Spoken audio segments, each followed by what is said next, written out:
తెలంగాణపైన BJP గురిపెట్టింది. దక్షిణాదిపైన focus చేసి party నాయకత్వం తెలంగాణ ఎన్నికలను ఈసారి ప్రతిష్టాత్మకంగా తీసుకుంటోంది. కాంగ్రెస్ దక్షిణాది రాష్ట్రాల్లో మరింతగా బలపడే ఆలోచన వేళ బీజేపీ అలర్ట్ అయింది. తెలంగాణలో కొత్త వ్యూహకర్తలను రంగంలోకి దింపింది. కీలక నేతలకు బాధ్యతలు అప్పగించారు. తెలంగాణపై బీజేపీ ఈసారి కొత్త వ్యూహాలను చేస్తోంది.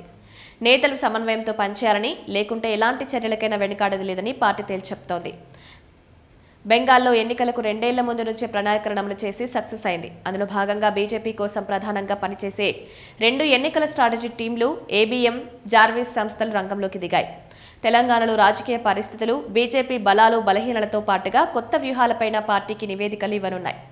ఇందుకోసం రాష్ట్ర వ్యాప్తంగా పర్యటనలు చేరున్నాయి. అమిత్ షా టీం నేరుగా తెలంగాణ బాధ్యతలు పరీక్షిస్తోంది.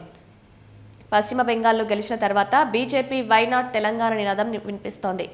మమతను ఓడించిన వ్యూహాలే తెలంగాణలోనూ అమలు చేయడం ద్వారా అధికారం దక్కుతుందన్న నమ్మకంతో పార్టీ నేతలు ఉన్నారు. పార్టీ ముఖ్య నేతలు టీంలో రంగంలో దిగాయి. వీరు నేరుగా బిఎల్ సంతోష్కు రిపోర్టింగ్ చేయాల్సి ఉంటుందని చెప్తున్నాయి.